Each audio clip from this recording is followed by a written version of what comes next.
Desvendando textos difíceis da Bíblia, com o pastor Pedro Moura, aqui na Rede 316, todas as sextas-feiras, às 10 horas da manhã, horário de Brasília. É tempo de desvendar mais um texto de difícil compreensão nas Escrituras. Fico feliz de saber que você está por aí, porque hoje, sexta-feira, é dia do nosso quadro Desvendando Versículos Difíceis da Bíblia. Isso mesmo, e claro, toda sexta estamos aqui com o nosso querido pastor, doutor, mestre, pastor Pedro Moura, junto com a gente, e hoje, claro, não é diferente a partir de agora, junto com a gente aqui na Rede. Pastor Pedro, bom dia, querido, tudo bem? Bom dia, Elber. Tudo em paz, graças a Deus. E você? Amém. Tudo na bênção, tudo em paz, graças a Deus. Tudo tranquilo. Nossa capital de todos os baianos aí, como é que está? Tá linda hoje, ouviu? Um dia lindíssimo. Eu aqui com pena de vocês aí, com essa meu Deus, cultura aí que vocês estão enfrentando em Brasília. É verdade. Mas já um sol lindo, mais uma brisazinha de perto do mar, é uma maravilha. Eita, coisa maravilhosa, hein? É bom demais. E sem falar a visão, né? A visão do mar aí é perfeita, meu Deus. Bom demais. Pastorzão, mais uma vez a gente já quer agradecer em nome de toda a equipe, né? A sua presença, a disponibilidade. Estava ainda há pouco conversando com o William Santos e falando, né? Da sua dedicação, do seu cuidado, do carinho que o senhor tem com esse quadro, né? E a gente fica muito feliz, né? De saber da sua dedicação, e com isso a gente está tendo resposta, está tendo retorno, né, de tudo isso que está acontecendo, e então eu louvo muito a Deus aí pela sua vida. Graças a Deus, meu querido. E hoje então nós continuamos aí o nosso quadro falando sobre poligamia, não é isso, pastor? É sim, vamos continuar, não é? Sim, antes de eu passar aí já fazer a primeira pergunta, se eu quer fazer alguma introdução, quer fazer algum comentário antes? Eu acho que a ideia é que o assunto é tão polêmico que de sexta-feira para cá a gente recebeu muitos contatos e o pessoal dizendo, o senhor tem que concluir porque há outras coisas, e de fato a gente falou só sobre os polígamos, mas não falamos sobre os não polígamos, não é? Certo. E também falamos sobre o Novo Testamento, o que é que o Novo Testamento trata sobre poligamia, e de modo que a ideia de continuar foi muito boa, mas foi assim, uma insistência dos ouvintes, e a insistência dos nossos ouvintes, porque nós teríamos hoje um outro assunto bem complicado também, mas vamos continuar com esse, porque satisfaz a audiência, né? O nosso alvo é o nosso ouvinte. Então vamos ficar aqui na poligamia, Deus nos livre, mas pelo menos para falar nela, né? Certo. Então, a pergunta, né, que surgiu na semana passada, que o senhor começou aqui já a trazer os primeiros comentários, foi: Deus permitiu a poligamia na Bíblia? Então, a gente continua aí com o senhor, né? Então, fique à vontade aí, pastor. Agora, eu não sei, Welber, se o William passou para vocês umas perguntas que vieram durante a semana e que vão nos ajudar a contextualizar bem o assunto da semana passada. Eu não sei se ele passou para você. Não, ainda não passaram ainda. Mas estão comigo, então eu mesmo vou dirigindo? Pode ser, pastor. Se as perguntas estão aí contigo, pode ser. O pessoal da produção não passou ainda para mim, não. Tá. Então, veja bem.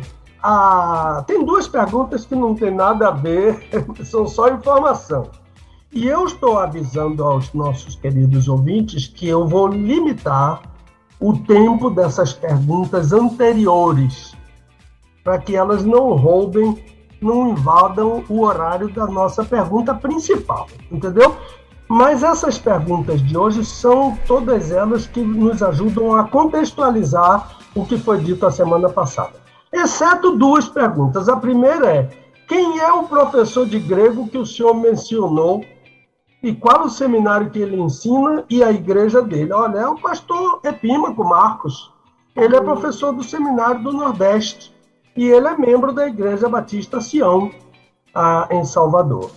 A outra pergunta é: qual é o livro do senhor, qual é o livro que o senhor mencionou do senhor sobre casamento? É o Manual do Autor do Casamento, que é um estudo sobre Gênesis 2, 18 a 25. Bom, essas duas perguntinhas assim. Agora, a próxima é a seguinte: o casamento de Jacó com Lia e Raquel é considerado poligamia? Lógico. Lógico que é. Se há mais de uma esposa, é poligamia. Em qualquer caso. Não importa a desculpa que apareça aí na história, se há mais de uma esposa, é poligamia. E no caso de Jacó, não eram duas esposas eram 4. Porque tinha Lia, tinha Raquel, mas tinha Zilpa e Bila. Então, eu li uma vez um comentarista que ele disse assim: Lia e Zilpa e Bila foram 2 bônus que ele recebeu pelos relevantes serviços que ele prestou em 14 anos. Olha, Welber, não adianta chamar de concubino. Sim. E nem querer dizer que Raquel era a paixão dele, aí ele tinha que casar com a paixão dele. Isso tudo é desculpa. E eu lembro que a semana passada eu citei um autor que eu gosto muito, o Dr. Wiersbe. É W-E-R-S-B-E. Ele tem 2 nomes, W-W e W-I-E-R-S-B-E. Wiersbe. Ele disse que nós gostamos de renomear os nossos pecados. É verdade. Dar nome novo para os nossos pecados. Então, de modo que é poligamia, claro, no caso de Jacó casado com Lia e com Raquel. A outra perguntinha é: como considerar o casamento com Raquel poligamia se a lei, eu colocaria costume, mas a pessoa colocou lei, afirmava que não se dá a mais nova antes de casar a mais velha. E a pessoa que perguntou citou a Gênesis 29, 26. E eu pergunto, qual é a lei? Qual é a lei que afirma isso? A lei de Labão, né? Você bateu na cabeça do prego. Eu sugiro, viu, Welber? Eu admito que tratava-se de um caso do que é chamado de direito consuetudinário. Mas o direito consuetudinário, eu não sou advogado, mas o direito consuetudinário é como se fosse uma lei, mas não é lei. Não é uma lei formalizada. E olha o que foi que Labão falou no texto, no relato bíblico. Ele disse: um costume da região. E esse costume ele usou assim, maliciosamente, esse costume.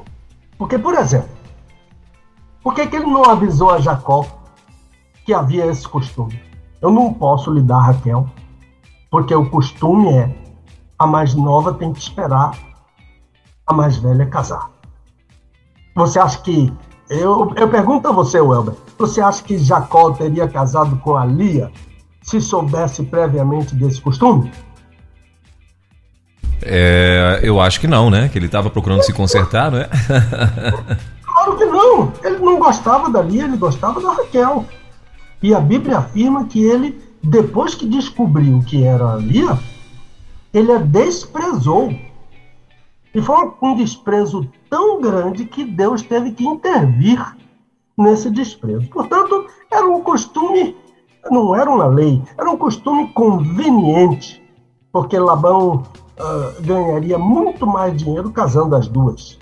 E ele sabia que Lia não ia achar casamento fácil. Não, ela era jocosa, ela era impaciente, ela tinha os olhos dela eram olhos remelentos. É assim que a Vulgata traduziu os olhos da Léa. A ideia de que os olhos da Léa eram ternos ou belos, eu chamo isso de ajuste de tradutor, em desalinho com a lição original. Eu participei uma vez de um debate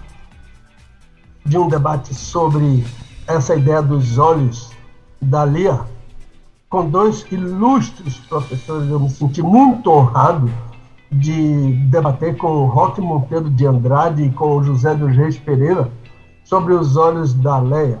Mas quem estava também no debate era o tradutor da paráfrase que introduziu essa ideia de olhos belos, né? O tradutor dessa paráfrase fez uma cirurgia oftálmica que alguém precisa aprender, não é? Transformou olhos remelentos e a Septuaginta diz baços. É um olho assim, é um olho que tem como se fosse uma escama na frente. Não tinha nada de belo nos olhos dela. Total ajuste de tradutor, em desalinho com a lição original. O que Labão queria,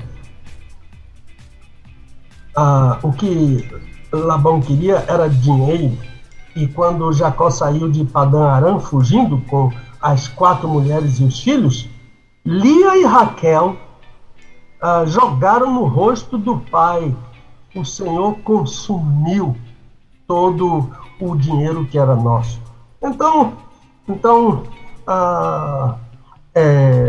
não é lei coisa nenhuma. É como você disse aí, lei de Labão, lei do interesse. A outra perguntinha é: pastor, eu não incluiria Abraão como polígamo. Por que o senhor incluiu Abraão como polígamo? O senhor poderia justificar? Eu digo, eu também não gostaria de incluir Abraão, não, mas ele é. E veja bem, eu gosto, e o crente se louva nisso, que a Bíblia não esconde as mazelas dos seus heróis. Abraão é o pai da fé, mas naquilo que ele errou, a Bíblia aponta, não camufla, não esconde. Quando ele aceitou se deitar com Agar, ele passou a ter 2 mulheres. Então ele passou a ser polígamo. E o limite entre poligamia e monogamia é muito tênue. Um homem que tem uma mulher é monógamo, mas o que tem 2 é polígamo. O que tem 1000 é polígamo. Tanto faz ter 2 como ter 1000 é polígamo. Do mesmo jeito. É um limite tênue. Então, quando ele aceitou se deitar com Agar, ele passou a ter 2 mulheres. Então, ele passou a ser polígamo. Qual é a desculpa? Sempre é uma desculpa para a poligamia. A idade avançada. Tanto ele quanto Sara já eram idosos e Sara era estéril. Ele contava 100 anos e Sara 90. Mas o Senhor havia prometido a Abraão. No ano anterior, é Gênesis 18 que trata desse assunto. Antes do Senhor caminhar com Abraão na direção de Sodoma e Gomorra, ele, no início do capítulo 18, ele disse: certamente tornarei a ti no ano que vem, e Sara, tua mulher, terá um filho. Tinha uma promessa de Deus. Eu chamo a atenção para o capítulo 18, que aquilo é um dos casos mais eloquentes de cristofania. Uma presença do Senhor Jesus pré-encarnado. Era o próprio Senhor Jesus que estava ali, falando com ele e prometendo a ele. E ele descreve. Tanto ele quanto Sara descreram dessa promessa e do poder de Deus. E toda vez que um crente descrê da promessa de Deus, ele viola os pactos de Deus. Foi esse tipo de incredulidade que os levou ao pecado da poligamia. Mas aí vão dizer, mas era costume? Que maravilha! É a resposta mais simples, né? Era um costume da época.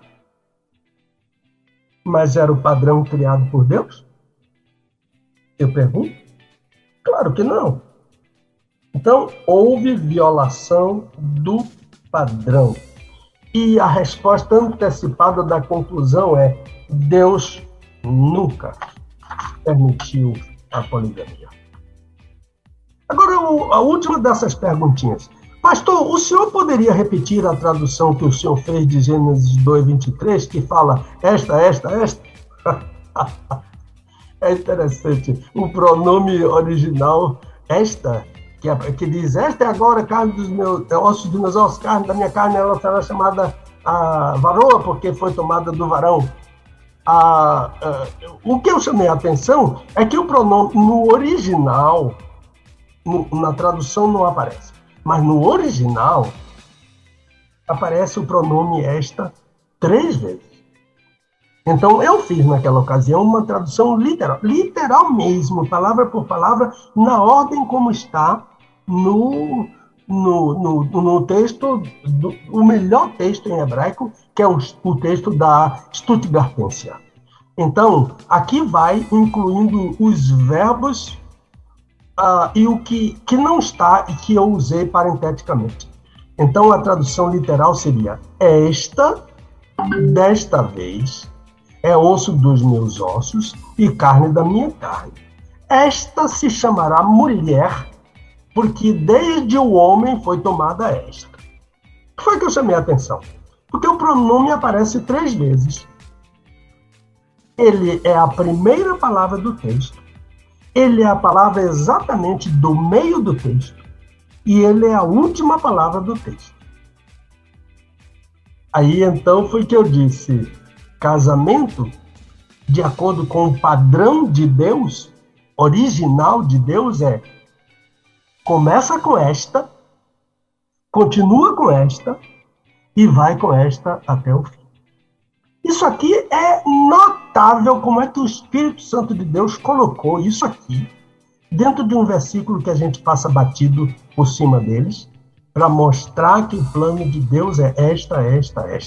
E este. Porque também há casos de mulher que deixa o marido, né? Paulo adverte isso. A mulher não deixa seu marido. Por que ele disse isso? Porque tinha mulheres que deixavam o marido. Então, esta. Muito interessante. Então, posso retomar o assunto e prosseguir? Porque isso tudo é da semana passada. Não, claro, com certeza, pastor. Fica à vontade. Então, retomando. Em questão de poligamia, na Bíblia, temos que partir do seguinte, para a gente não passar a dizer isso é vontade de Deus, isso é vontade permitida de Deus. Essa semana mesmo, a minha esposa perguntou: e você não vai falar sobre a vontade permitida de Deus, tá vendo? É costume, é isso e aquilo. A gente tem que partir sempre dessa questão. Primeiro, há um padrão estabelecido por Deus. Eu citei até um ex-professor meu, anos atrás, uns 15 anos por aí atrás, ou mais. Ele dizia assim: o padrão desenhado por Deus. E eu gosto dessa expressão que o Dr. Gentry usava, Dr. Peter Gentry usava, porque, inclusive, nos dias de hoje, a gente ouve muito pela internet, né, a pessoa dizer: entendeu ou quer que desenhe? Para dizer, a coisa tem que ser entendida, se você não entender, eu desenho para você entender. Então, o Dr. Gentry, ele usava a expressão padrão desenhado por Deus. Então, há um padrão desenhado, eu diria, planejado, estabelecido e ordenado por Deus. A segunda coisa há um modelo ou padrão que viola o padrão de Deus. o padrão divino. Esse modelo, esse padrão que viola o padrão divino, ele está registrado na Bíblia. Mas isso não quer dizer que porque está registrado na Bíblia, Deus permitiu.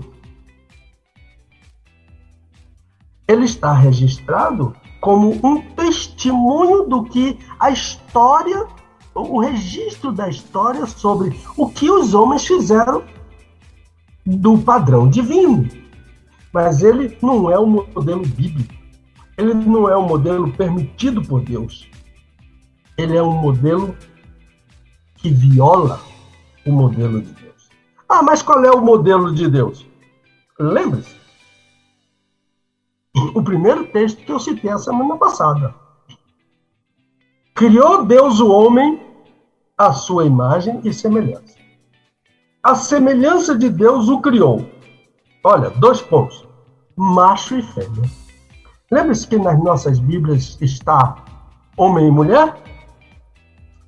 Mas a lição original é Zahar, que é macho, e Nekivá, que é fêmea. Deus criou macho e fêmea. E lhes abençoou e lhes disse: frutificai. Eu citei aquelas 2 palavrinhas que rimam, né? Peru, revu. Peru, revu. Essas 2 palavrinhas, frutificai, peru, que a palavra peri é fruto em hebraico. Peru é o imperativo.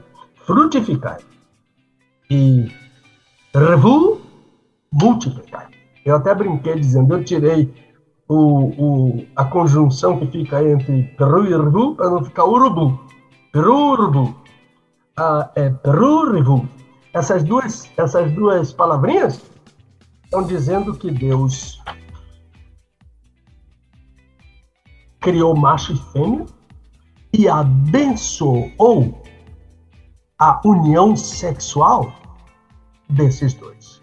Então, eu falei a semana passada que a primeira bênção que aparece na Bíblia é sobre a relação sexual de um macho com uma fêmea.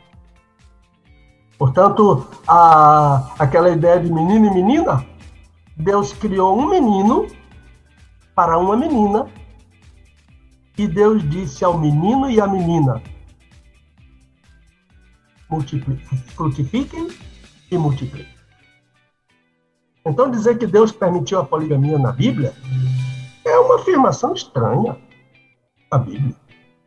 Admitir poligamia por causa de cultura, ou porque uma mulher é estéril, ou porque o homem era apaixonado por outro e casou errado, ou porque um homem poderoso precisava mostrar poder a seus adversários, ou trazendo bem para os nossos dias, contextualizando nos nossos dias, porque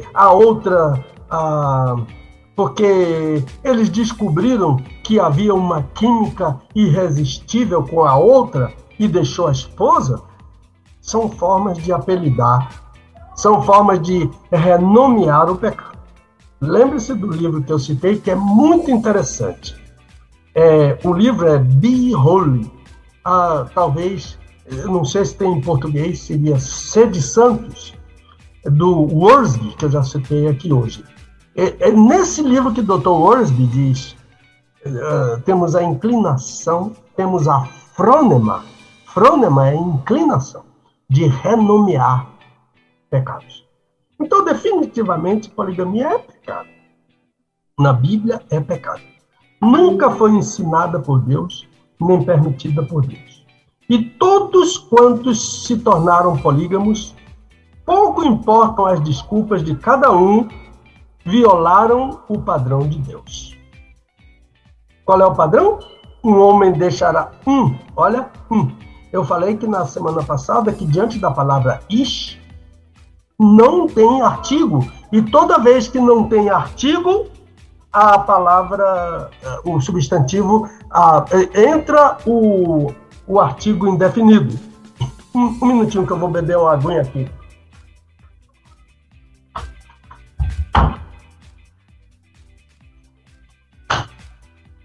Ok, estou de volta.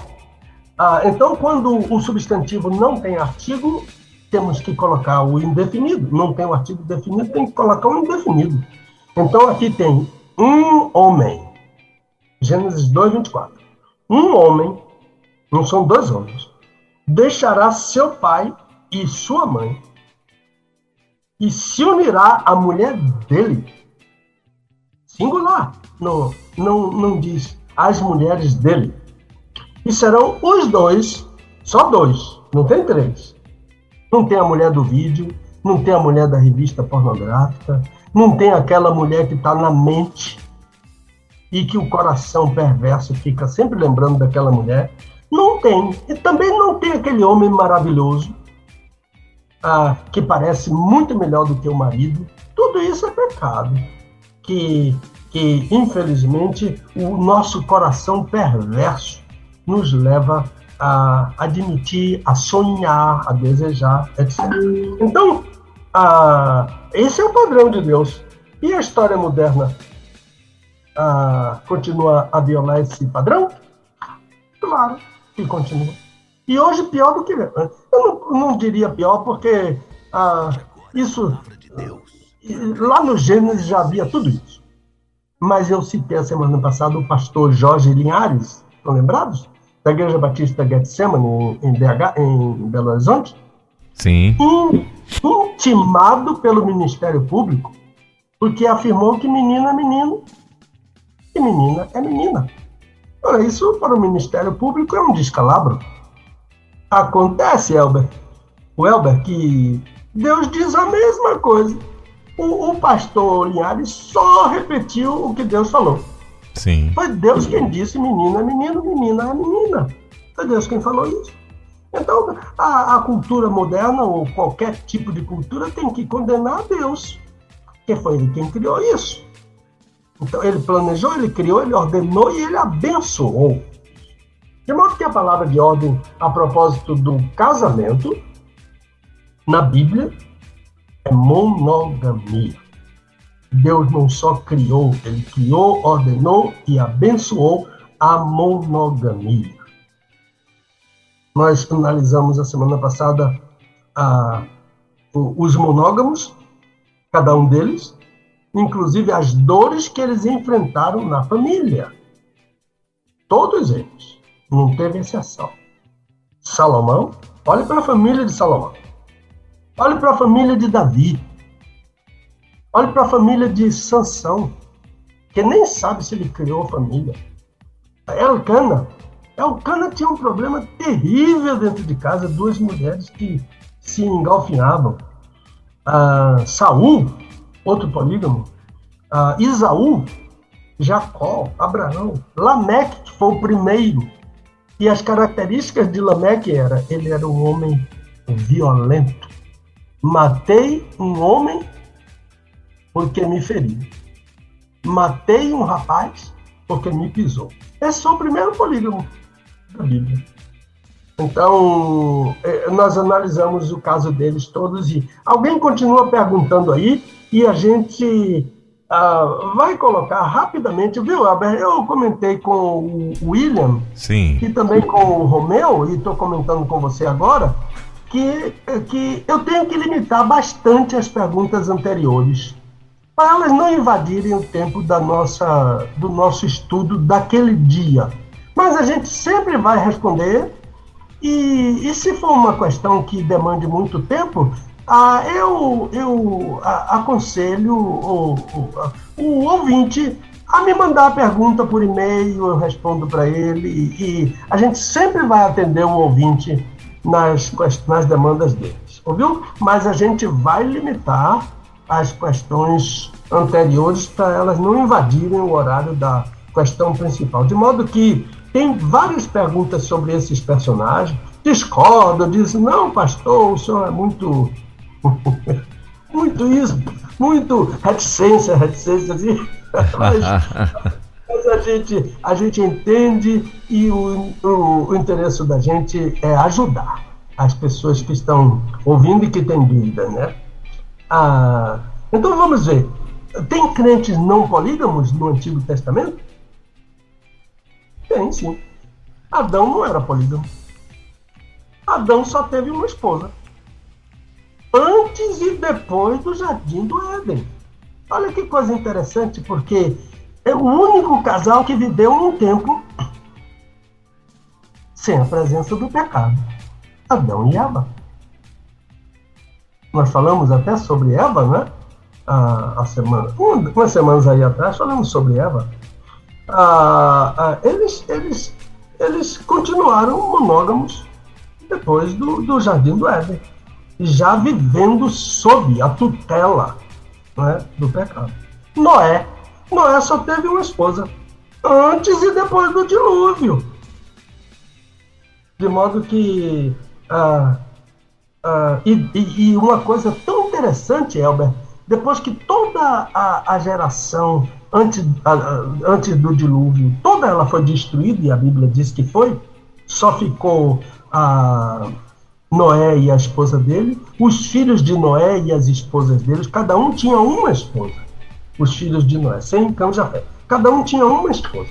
Pois bem, olha que coisa interessante. A mesma bênção que Deus deu a Adão e Eva no Éden, quando diz que Deus criou Zahar, o Nikivá, o macho e a fêmea, essa mesma bênção Deus repete depois do dilúvio.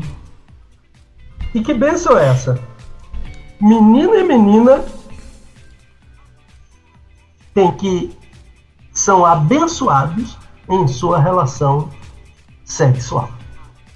Olha, como é que Deus, a ideia de que sexo é pecado, só fora da Bíblia, só por doutrinas tendenciosas. Por exemplo, que foi criada há muitos séculos depois da igreja primitiva, a ideia de que Maria morreu virgem. Então criou-se a ideia de que sexo é pecado, a ponto de Maria, a mãe do Senhor Jesus, não poder viver uma vida normal com o marido dela, como a Bíblia deixa claro que ela viveu. E todas as artimanhas para derrubar essa ideia, a Bíblia tira de letra, mostrando que Maria teve uma... Eu gosto muito do Dr. Aníbal Pereira dos Reis, ele é um grande teólogo, que já está com o Senhor. Ele disse que aquela igreja comete um dos maiores crimes que existe: sequestrar os filhos de uma mãe. E há um sequestro gravíssimo de todos os filhos de Maria. Isso é triste. Então, Deus abençoa a vida sexual de Adão e Eva, e depois que destrói toda aquela geração e que fica somente com um casal e mais 3 filhos com suas esposas, Deus volta e reedita em Gênesis, o dilúvio é 7, 8, Gênesis capítulo 9, Deus reedita a bênção lá do Éden. Frutificar e multiplicar, enchei a terra. Menino tem que casar com menina e frutificar e multiplicar. Outro exemplo, para mim, é o mais notável do Antigo Testamento. É Isaac. Porque Isaac teve um modelo do pai que foi polígamo. Mas o pai de Isaac tinha uma mulher estéril. Mas Isaac também tinha. Rebeca era estéril. É aquele personagem que nós inserimos a semana passada, a Acará Loialada.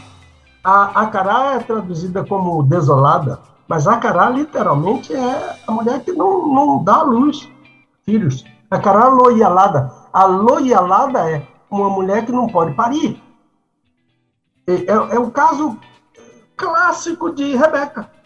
Então, Isaac tinha tudo para ser polígamo, porque o pai dele tinha esse modelo. A mãe dele, Sara, era estéril e ele casou com Agar. Mas ele ficou com Rebeca estéril mesmo. Qual é a diferença desse ilustre personagem que é Isaac? É que a Bíblia diz 2 coisas de Isaac em relação a Rebeca que todo marido deveria copiar, como eu gostaria de viver e copiar esse modelo de Isaac. Diz que Isaac amava Rebeca e Isaac orava por Rebeca. E o orava, lembra-se que eu falei que o verbo hebraico tem graus? Tem um grau chamado piel. Piel é quando o verbo tem que ser intensivo. Você falar em matar, mas se o verbo matar é o verbo katal em hebraico, se você falar em matar, se você ler matar no hebraico e tiver no caso piel, é matar com requinte de crueldade. E aqui no caso de orar, se for o caso piel, é orar incessantemente, intensamente. Então, qual foi o recurso de Isaac, que difere de seu pai Abraão? Não estou dizendo que Abraão não amava Sara. Ele podia até amar Sara, e eu acho que ele amava Sara, aquela princesa. Mas a Bíblia diz uma coisa que não diz dele. Diz que Isaac orava incessantemente. De modo que o modelo, meu irmão em Cristo, que está me ouvindo, meu caro colega pastor, o segredo para se manter fiel ao padrão de Deus diante da esterilidade da esposa é amar a esposa. E segundo, é orar pela esposa. Claro que há casos em que a esterilidade é do homem, mas aqui a estéril era a Rebeca. Rebeca que era estéril. Por quê? Por que eu estou dizendo? Porque eles dois não fizeram exames para dizer que era o Isaac. É porque a Bíblia diz, né? Esta semana, abrindo um parênteses aqui, vá me policiando no horário, viu, Welber? Tranquilo, pastor, tranquilo. Essa semana, uma pessoa me perguntou pelo WhatsApp, mas a minha esposa já tinha feito essa pergunta a mim. Por que Potifar, aquele chefe da guarda do faraó, por que o Potifar era eunuco, mas era casado? Se os eunucos eram castrados? Mas não é bem assim, não. Há tipos distintos de eunucos. Um eunuco poderia ser um homem estéril, por exemplo. Um homem estéril era considerado eunuco. E eu acho que é o caso daquele africano de Atos capítulo 8.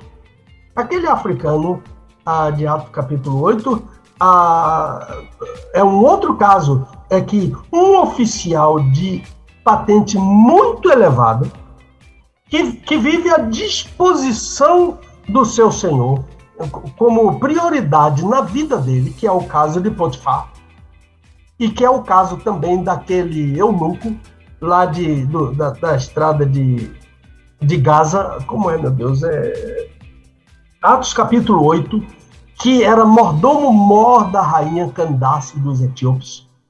Também é um caso de eunuco que tinha uma vida dedicada com exclusividade prioritária ao seu senhor.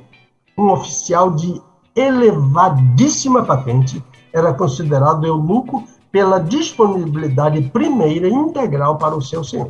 Para mim é o caso do eunuco de Candace. E Jesus fala sobre diversos tipos de eunuco. Ele diz que há eunucos que nasceram eunuco. Eu acho que aí é o caso da esterilidade. Jesus, capítulo 19 de Mateus, a partir do versículo, deixa-me ver, versículo 11 de Mateus. Não, eu acho que é 12.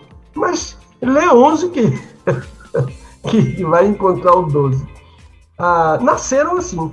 Agora, há eunucos que os homens fizeram, esses eram castrados, né? Mas há eunucos que a si mesmos se fizeram. Eu não quero me casar. Um homem diz assim e não se casa. Então são tipos de eunuco que o Senhor Jesus... Então está respondido aqui a história sobre Potifar. Potifar não era castrado. Potifar era possível ou estéril ou ou no caso que ele era mesmo, de um oficial de elevadíssima patente diante do seu senhor. Então, um outro caso é Moisés. Moisés não era polígamo. Lembra-se que, eu não sei se eu falei isso a semana passada, que chegou uma pergunta baseada em Êxodo capítulo 12 no início, porque depois Êxodo 12 trata da Páscoa, mas no início diz que Arão e Miriam falaram mal de Moisés. E Miriam até ficou leprosa, não é? Durante uma semana, se eu não me engano. Eles falaram mal, mas eles o acusaram de haver tomado uma mulher cuxita para ser esposa.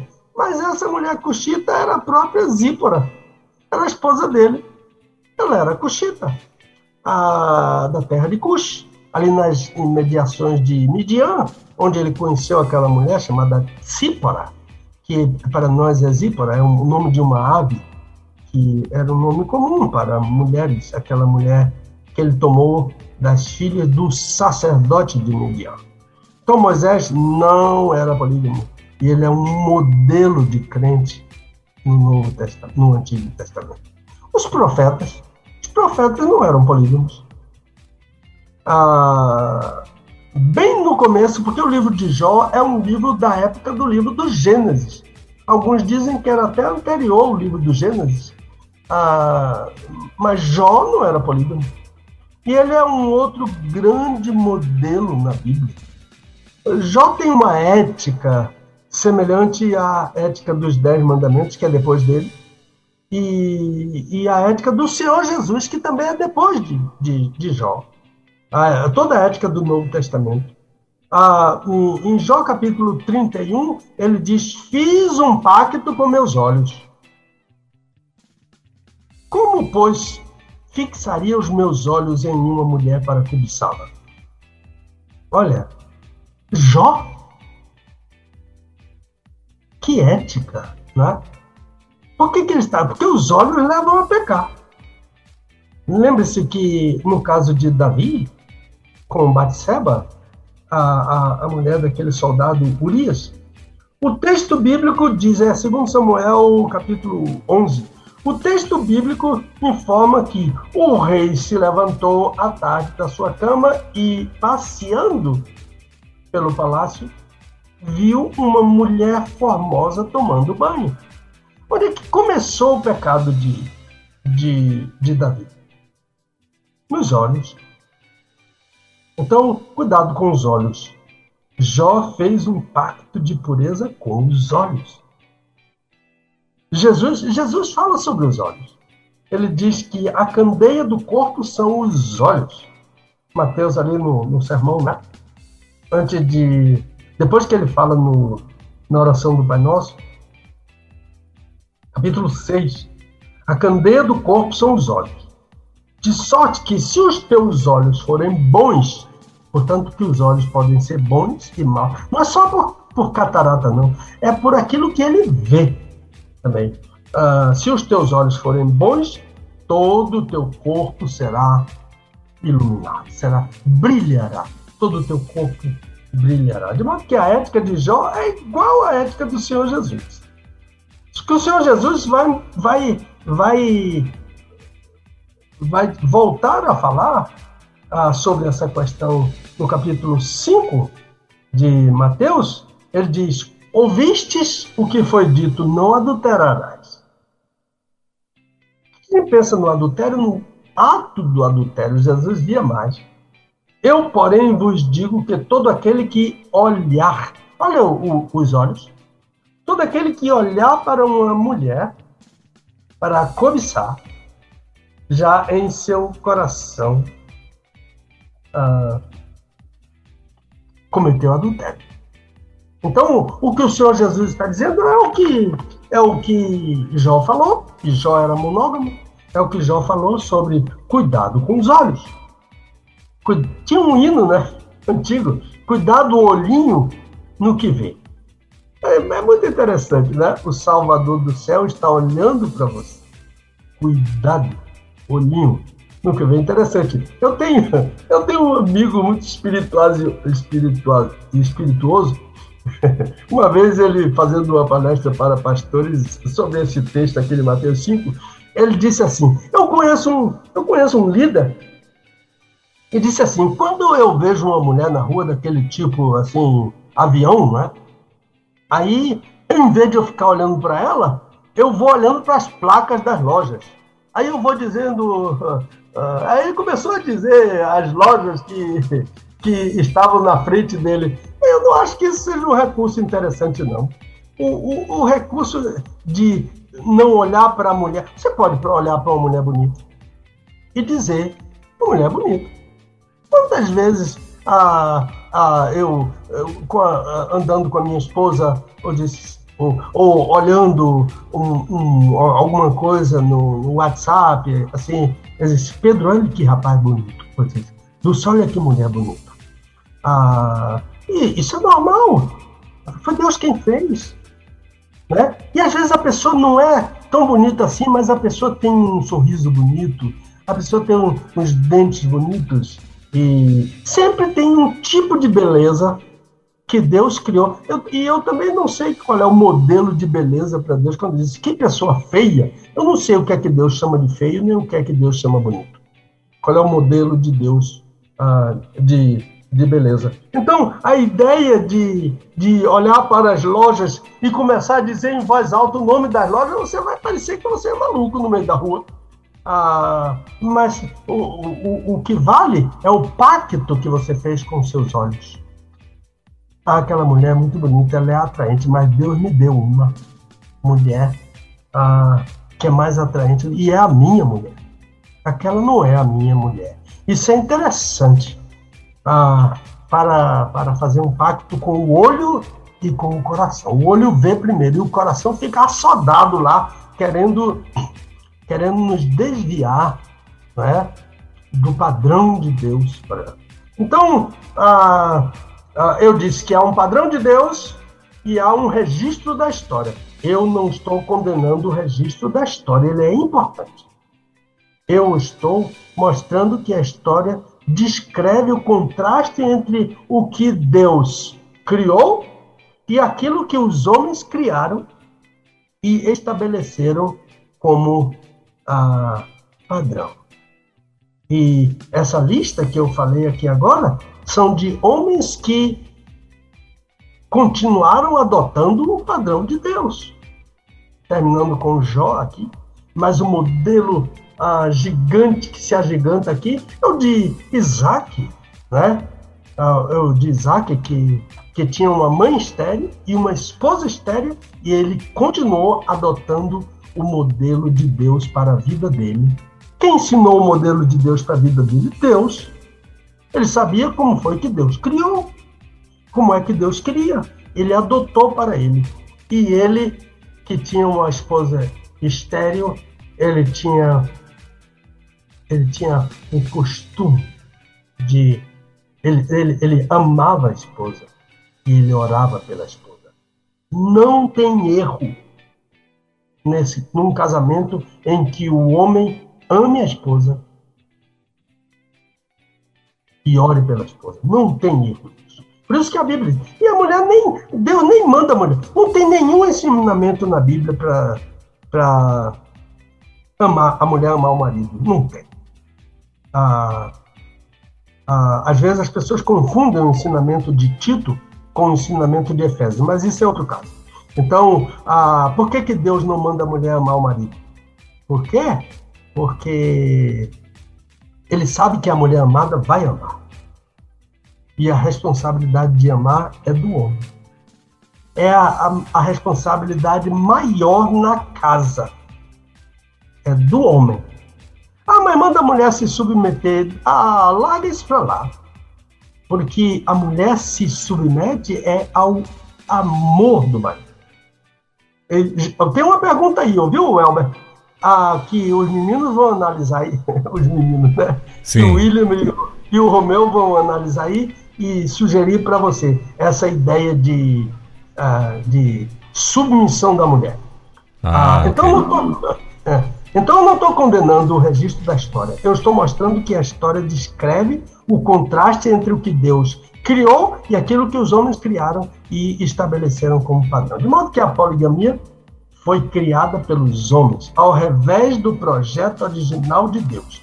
E eles renomearam os pecados, deram outros nomes. Lembre-se, volto a falar no Wiersbe, que eu gostaria que os pastores procurassem o livro Be Holy, que deve estar em português. Eu estou esperando que alguém veja se tem esse livro em português e diga aí para você. Sede Santos, do W. Wiersbe, Sede Santos. Ele disse que a gente gosta de renomear os pecados. Lameque, qual é a desculpa de Lameque? Lameque era violento, por isso que ele teve 2 mulheres. Qual é a desculpa de Abraão? A esposa de Abraão era estéril. É a desculpa. Qual é a desculpa de Esaú? Porque ele perdeu a primogenitura, ficou com raiva e tomou várias mulheres para afrontar seus pais. As mulheres de Esaú, diz a Bíblia, que eram um pesadelo para Sara e para Abraão. Mas olha o que o Novo Testamento diz de Esaú. Não desculpa Esaú, não. Diz que ele era profano. E, dentre outras coisas, significa que ele era mulherengo. E ele era mulherengo. Qual é a desculpa de Jacó?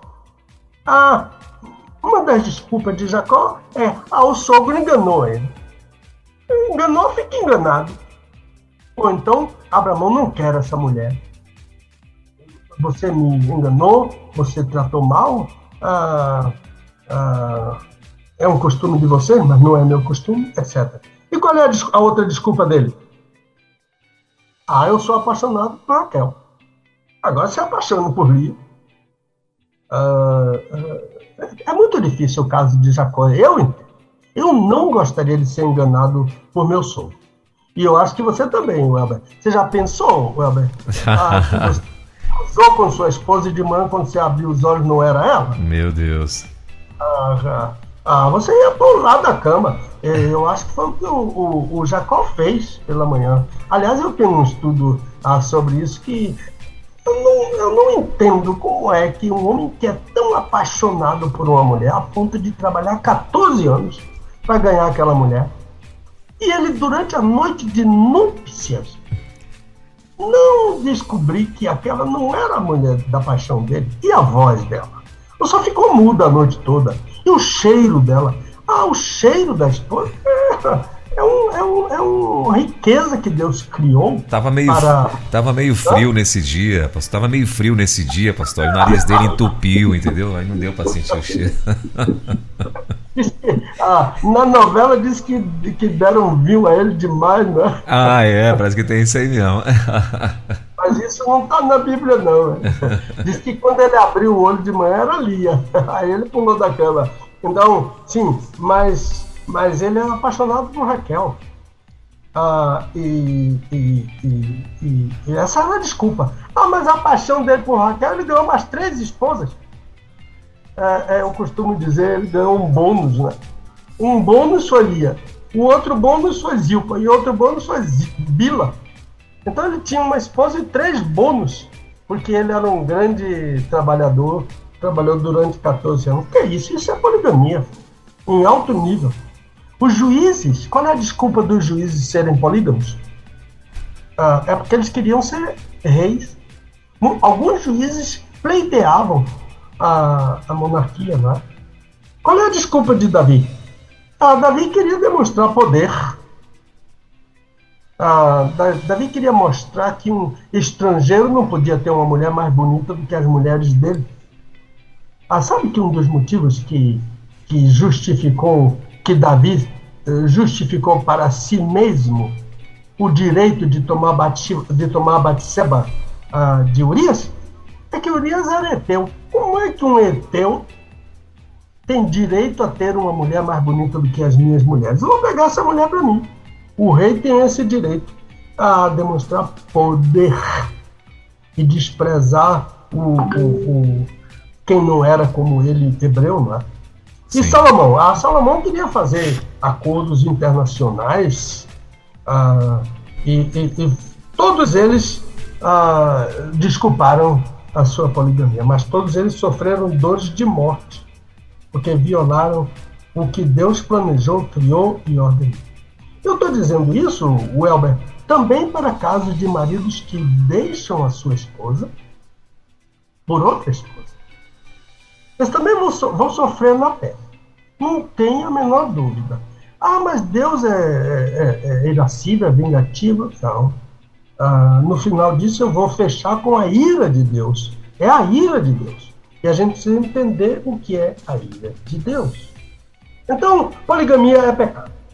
Porque toda relação sexual fora do casamento, monogâmico, e eu diria mais, heterossexual, na Bíblia é pecado. Por que fornicação é pecado? Porque é fora do casamento. Por que prostituição é pecado? Porque é fora do casamento. Por que adultério é pecado? Porque é fora do casamento. Por que bestialidade é pecado? Porque é fora do casamento. Por que homossexualismo é pecado? Porque é fora do casamento. Por que incesto é pecado? Porque é fora do casamento. Então, todas as relações fora do casamento monogâmico, heterossexual, monogâmico, são pecados. Agora, e os polígamos do Novo Testamento? Eu não conheço nenhum crente, e eu estou falando em polígamos crentes do Antigo Testamento. E monógamos crentes do Antigo Testamento. E polígamos no Novo Testamento? Olha, eu procurei, mas não encontrei nenhum, não, no Novo Testamento. Mas há poligamia no Novo Testamento? Sim, há poligamia no Novo Testamento.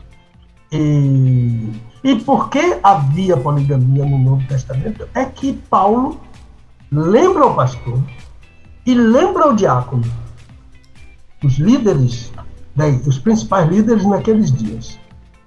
É necessário que o bispo seja casado, marido de uma só mulher. Olha que coisa! Ele fala isso para Timóteo e fala para Tito, que eram dois pastores jovens. O Tito era um pouquinho mais velho do que Timóteo, mas os dois eram bem jovens, no máximo 25 anos para Tito. É preciso que o bispo seja casado, marido de uma só mulher. E diz a mesma coisa para os diáconos também, 1 Timóteo 3,12. Ele fala sobre os diáconos. Então, qual é o padrão divino? Casado com uma só mulher. Qual é o padrão divino do Gênesis? Menino casa com menina. E um menino casa com uma menina. E sabe que houve um tempo em que em Roma foi proibida a poligamia? Quem lê Agostinho, quem gosta de ler Agostinho, e é um teólogo, é uma sumidade, né? Ele tem os erros dele lá e a gente vai comendo peixe e jogando a espinha fora.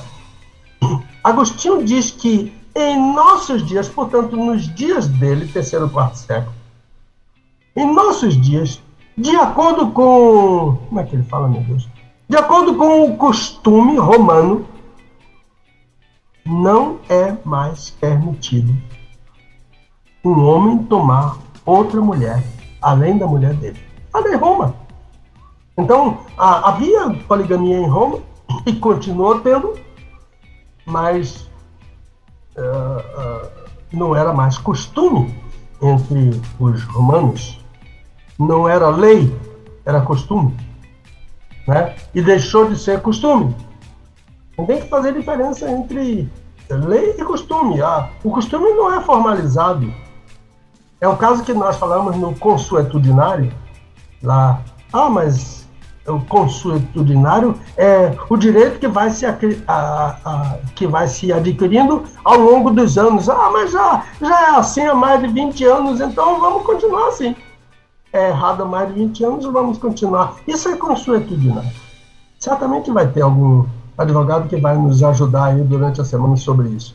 Então, quando Paulo volta a falar sobre casamento, ele diz, Case-se com quem quiser, contanto que seja no Senhor. O que é no Senhor? O que significa no Senhor? Eu entendo que significa contanto que adote o ensino do Senhor, ou contanto que adote o padrão do Senhor.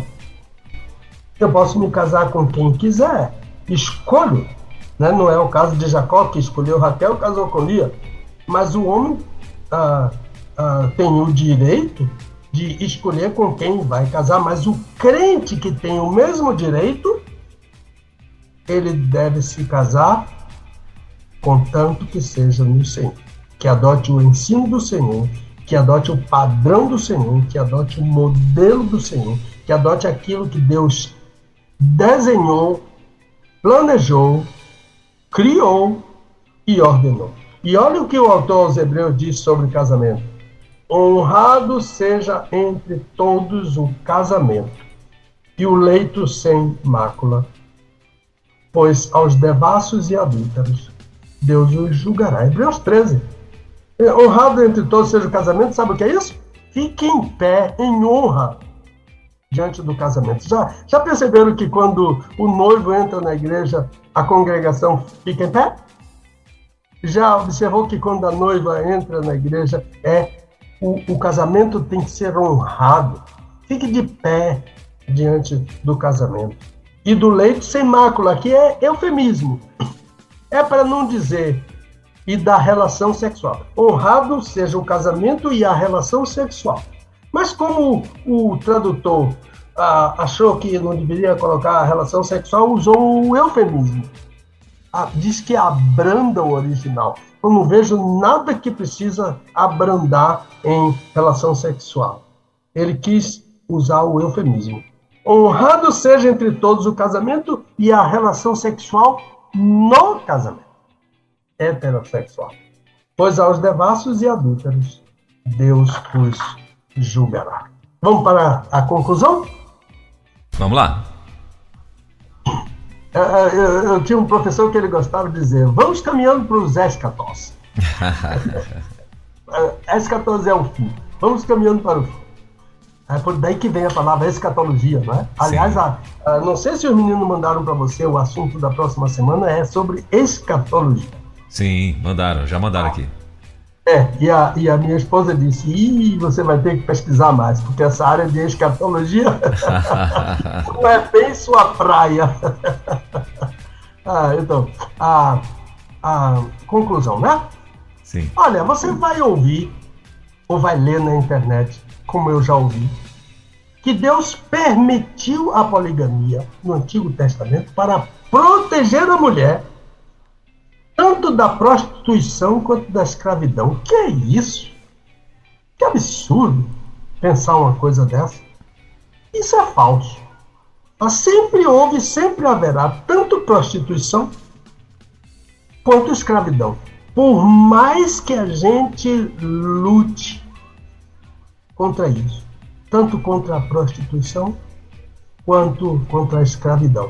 Isso só acontece quando o cristianismo entra no coração de uma prostituta. Quando o cristianismo entra, quando Jesus entra no coração de uma prostituta, ela deixa de ser prostituta. Quando o Senhor Jesus entra no coração de um homossexual, ele deixa de ser homossexual. Não, ele vai passar a ser homem viril como qualquer homem. Isso é outra história. Ele vai continuar sendo homossexual, mas ele vai seguir o padrão de Deus para a vida dele. O homossexualismo é a escolha dele. A gente tem que respeitar. A gente não tem que ser obrigado a concordar. Isso é que a modernidade hoje quer nos obrigar a concordar. Não, a gente não tem que concordar com pecado nenhum. O que a Bíblia chama de pecado? A Bíblia chama a prostituição de pecado?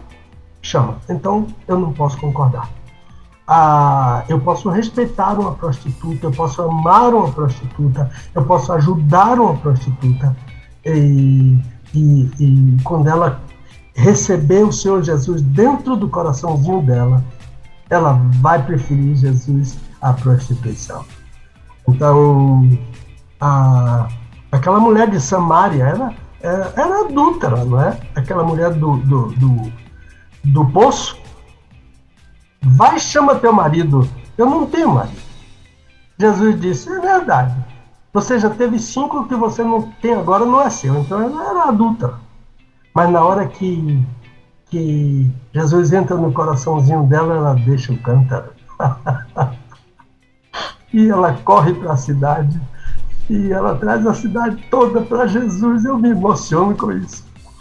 Quando Jesus entra no coração de um adúltero, ele deixa de ser adúltero.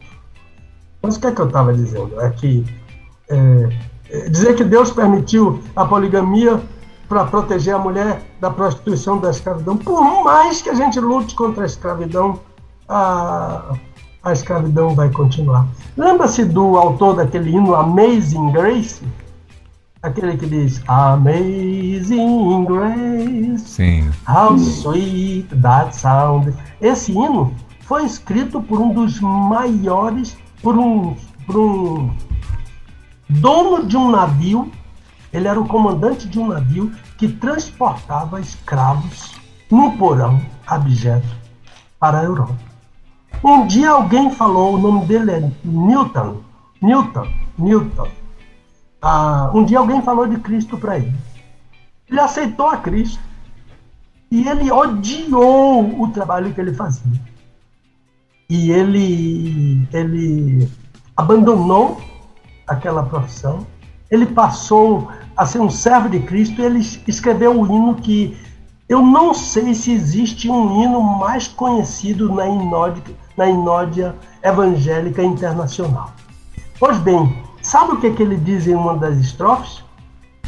Amazing Grace a graça é incrível, é inexplicável. Ele diz that save a wretch like me. A graça salvou um lixo como eu.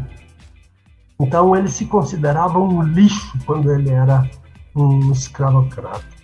Então, outra coisa que a internet fala é que havia muita guerra. Eu já vi isso na internet. E para manter a população, era preciso ter filhos com muitas mulheres. Onde é que a gente vai encontrar um suporte para isso na Bíblia? Isso é falso também.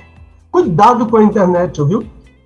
Cuidado com a internet. Outra coisa que você vai ouvir na internet é Deus permitiu a poligamia no Antigo Testamento, mas voltou atrás no Novo Testamento, acusando Deus de erro. Voltou atrás. Tem uma live que a pessoa fala sobre isso. Só um momentinho que o meu telefone está tocando aqui e eu preciso... Ok. Deus permitiu a poligamia no Antigo Testamento e Deus voltou atrás no Novo Testamento. Sabe qual é a resposta para isso? Está no sermão do primeiro casamento.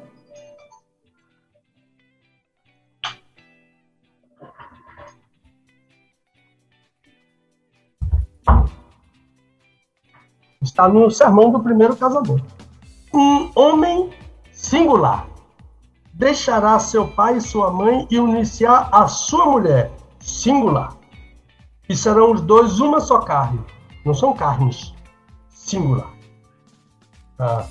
Este sermão está pregado também no Novo Testamento, 2 vezes. Diz que às vezes assim, você pregou um sermão do pastor fulano, ótimo, eu prego o sermão de outro pastor. Eu só tenho cuidado de dizer, eu peguei o esboço do pastor tal, fez tanto bem ao meu coração e à minha vida, à minha alma, que eu vou pregar para vocês o esboço dele. Eu pego o esboço dele e prego o meu sermão. Pois bem, Jesus pregou o sermão de João Batista, o mesmo sermão, todas as letras do sermão de João Batista, Jesus pregou. E Paulo pregou o mesmo sermão de Gênesis 2:24, em Efésios 5:31. Por isso deixará o homem seu pai e sua mãe. E o Senhor Jesus, em Mateus 19, pregou esse mesmo sermão. Então, o modelo para o Senhor Jesus é o mesmo do Antigo Testamento. O modelo para Paulo é o mesmo do Antigo Testamento. Deus não permitiu poligamia no Antigo Testamento e voltou atrás no Novo Testamento. Deus não é volúvel. O Elber, eu sei que você gosta de música. Há uma ópera italiana de um autor chamado Giuseppe Verdi. É muito conhecido. A ópera é Rigoletto. Rigoletto é um personagem da ópera, é um corcunda. E tem uma área qual é o ato, meu Deus? Eu acho que é no terceiro ato. Depois minha irmãzinha vai me corrigir, porque ela é especialista em ópera, minha irmã Neide. No terceiro ato, há uma área muito conhecida, La Donna è mobile. Aunque ele diz que La Donna è mobile, ele diz qual piuma al vento. E depois ele diz muta d'accento e de pensiero. O que ele está dizendo aqui? Ele está dizendo que a mulher é volúvel. Ela muda de acento, o acento aqui é o sotaque, né? Ela muda de sotaque e muda de pensamento. O homem também é. O homem também muda. Ele é volúvel também. Ele também qual piuma al vento. Ele é como uma pluma no vento.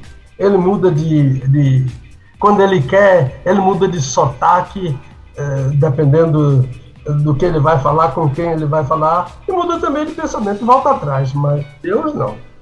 Deus é sempre o mesmo.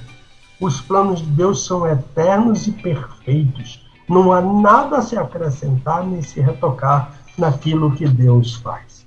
Então, meu irmãozinho Welber e meus ouvintes, todos os polígamos enfrentaram grandes agruras na família, todos aqueles que tiveram mais de uma mulher. Olhe para a família de Davi, Absalão, Aminon. Teve caso até de incesto na família de Davi, que aquele Aminon estuprou a irmãzinha dele, Tamar, que era uma menina linda. Ele se apaixonou pela irmã, depois odiou a irmã. E Absalão matou ele. Então, olha que desastre numa família. Um filho estuprar a irmã e o outro filho matar o estuprador. Salomão, a Bíblia diz que ele foi corrompido. As mulheres corromperam o coração dele. E logo depois, quem foi que substituiu ele? O Roboão. Tem coisa pior do que Roboão? Tem rei pior do que Roboão? Então, cuidado com a internet. A internet nem sempre é um bom púlpito. E eu aconselho a quem está muito aficionado, vidrado na internet, tenha cuidado. Eu prefiro que você ouça a voz do seu pastor.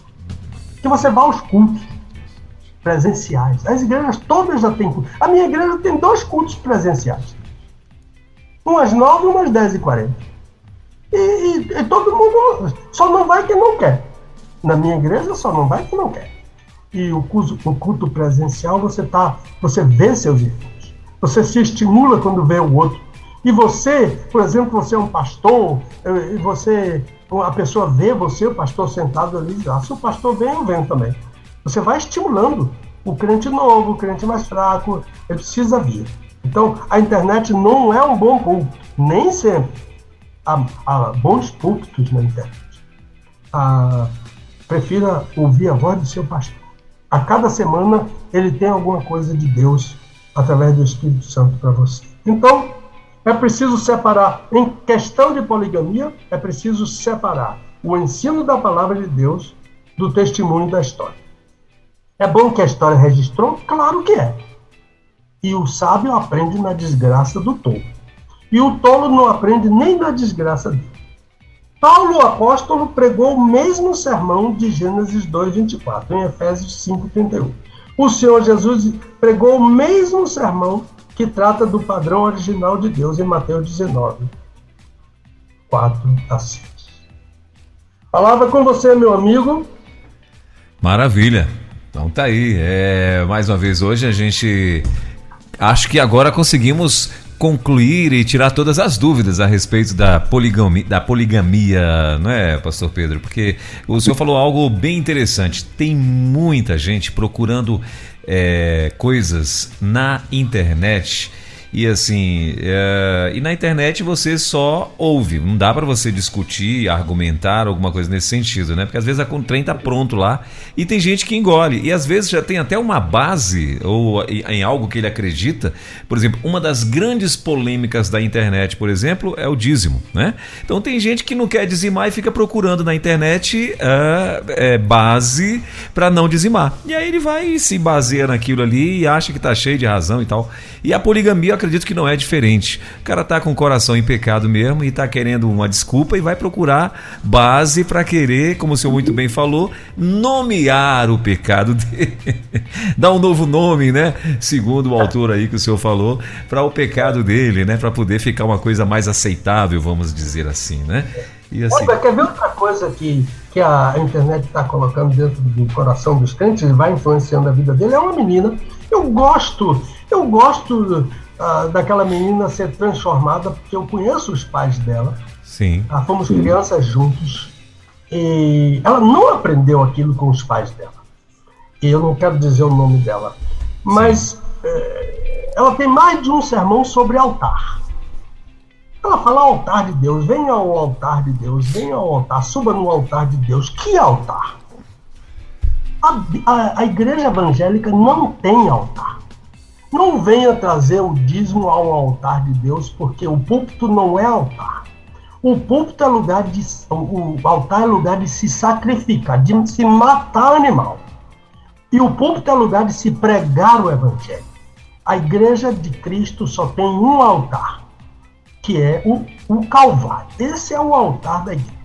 Ali foi feito o último, definido e definitivo e completo sacrifício em Jesus. A igreja não tem mais altar. Cuidado com esse ensino que está entrando na internet. Venha ao altar. Traga seu dízimo ao altar. Venham os noivos ao altar. Não tem isso.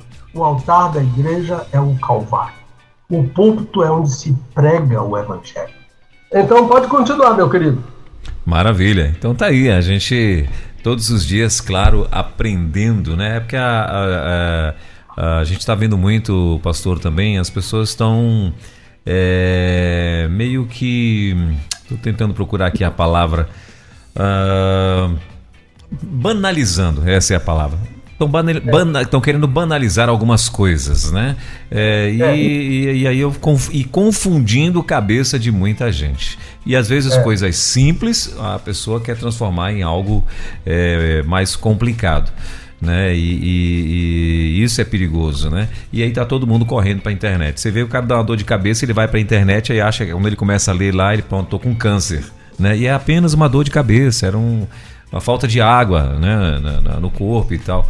Então, assim, a gente de fato tem que estar muito, muito atento, né, e procurar igrejas sérias, né, igrejas que de fato tenham compromisso com o reino, né, e você procurar discipuladores também, né, que você vê que de fato tem compromisso com Deus, né, isso que é hoje o povo está muito místico, né? Então, aliás, não é só hoje, não, né? Na época de Jesus, o Senhor Jesus já repreendia, né? Que estava todo mundo atrás de sinais, de maravilha, mas ninguém quer obedecer, ninguém quer fazer nada, querem sinais, né? Então, dando ordens a Deus, né?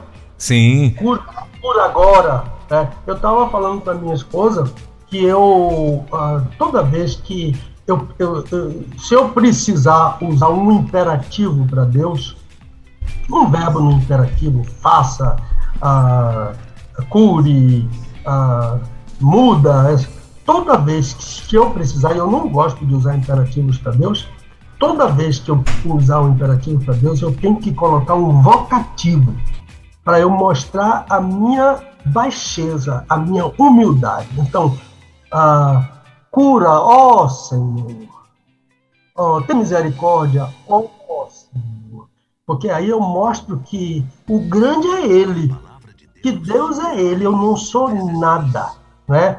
eu ordeno isso, eu determino isso, eu faço isso, etc. Isso não está no Novo Testamento. Eu vejo tantas vezes, né?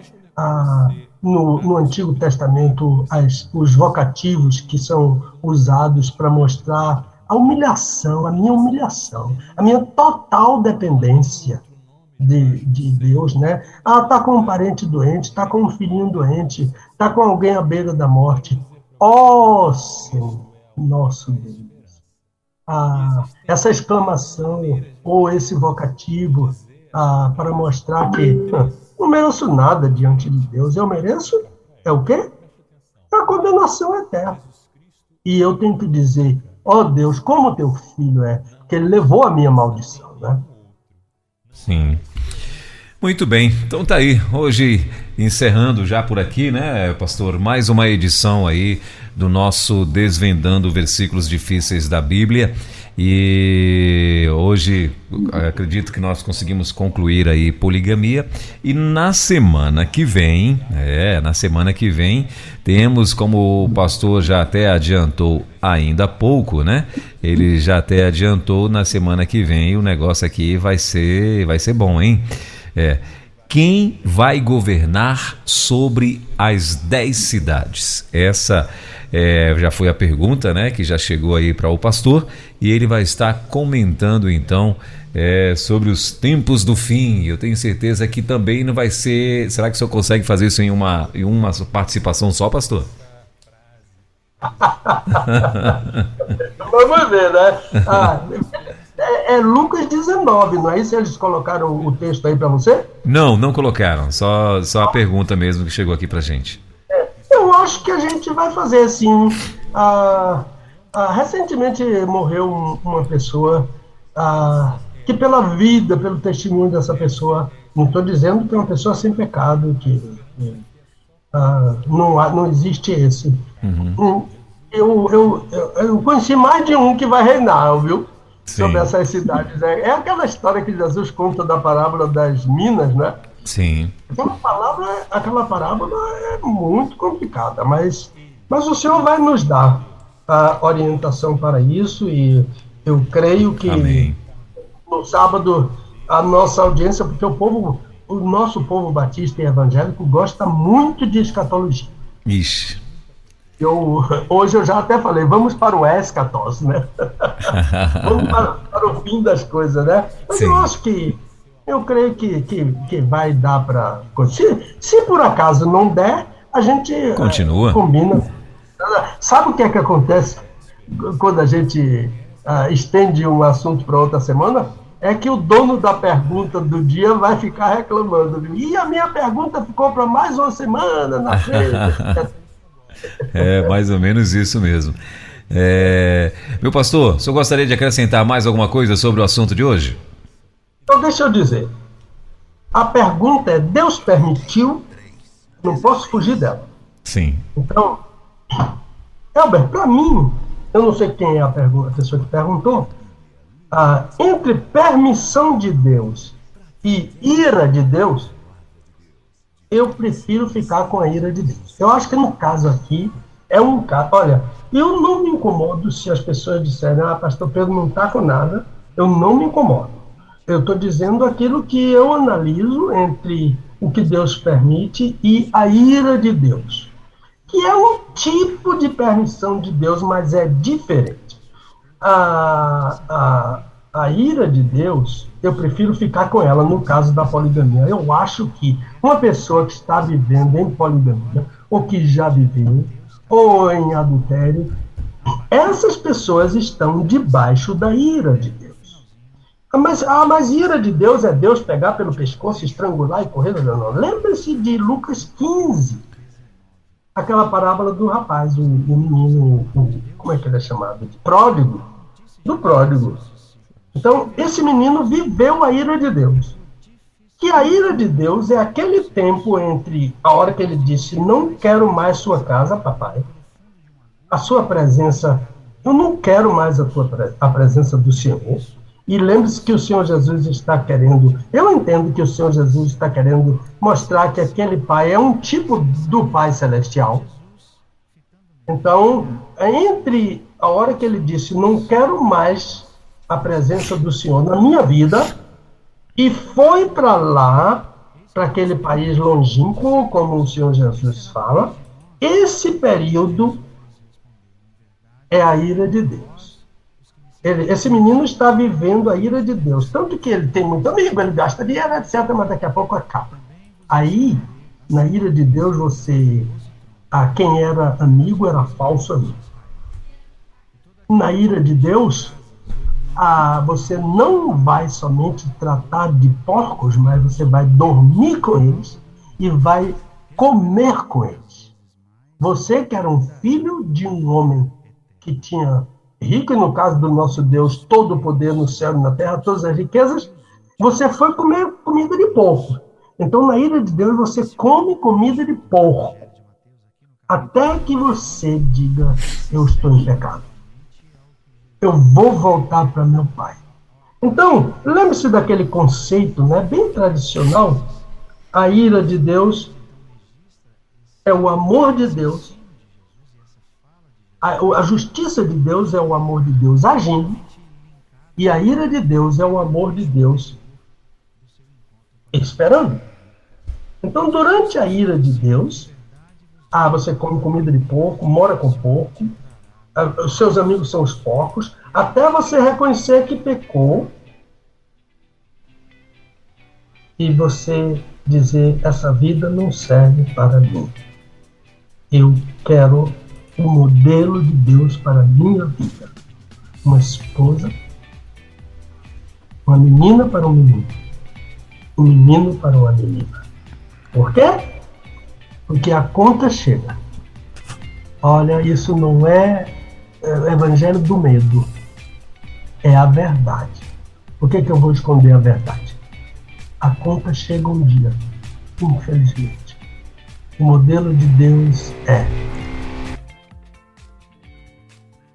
Maravilha. Meu Deus, a semelhança dele, macho e fêmea os criou. E os abençoou e disse, frutificai e multiplicai. Deus te abençoe, meu queridão. Valeu, meu pastor. Muito obrigado mais uma vez aí pela tua participação. Então, semana que vem vai ser bênção demais, né? A gente vai estar falando então sobre escatologia, né? E precisamente sobre quem vai governar sobre as 10 cidades. Essa é a pergunta que já chegou aqui para nós, né? Que foi enviada inclusive para o pastor Pedro. Meu pastor, pode falar. Lucas 19. Lucas 19, ok. Para o ouvinte ler durante a semana. Então pronto, então você já pode, né, todos nós já vamos ler, pelo menos como John Wesley, né, pastor, que lia só 200 vezes, né, mas o ideal era 500. Não era o Wesley, não, era o Dr. Russell Shedd. Russell Shedd, isso, pronto. Então Russell Shedd lia 200 vezes, mas o ideal era que fosse 500, então acho que até lá, a próxima sexta, dá pra gente ler as 500 vezes, não dá, pastor? Dá até para decorar, né? Dá para decorar e no dia que o senhor for falando, o cara vai aqui, ó, só, né? Ruminando aqui o que ele leu durante essas 500 vezes. Meu pastor, muito obrigado mais uma vez pela tua participação, muito bom tê-lo aqui. O nosso WhatsApp aqui, né, bombando de participações, o povo dizendo que isso é um patrimônio da Convenção Batista, o patrimônio da Igreja Batista, né, e tal, e isso é muito bom, o povo feliz da vida por mais esta aula, né, que a gente teve aqui junto com o senhor. E eu, mais uma vez, muito honrado e muito privilegiado de estar aqui junto contigo nessa programação. Sexta-feira que vem, permitindo Deus, estaremos juntos então com mais um Desvendando Versículos Difíceis da Bíblia. Tudo bem? Tudo bem, querido. Ok, então até sexta. Deus abençoe e bom fim de semana. Amém para você também e a sua casa, viu? Valeu, muito obrigado. Igualmente, meu pastor. Desvendando textos difíceis da Bíblia. Com o pastor Pedro Moura, é tempo de desvendar mais um texto de difícil compreensão nas Escrituras. Aqui na Rede 316,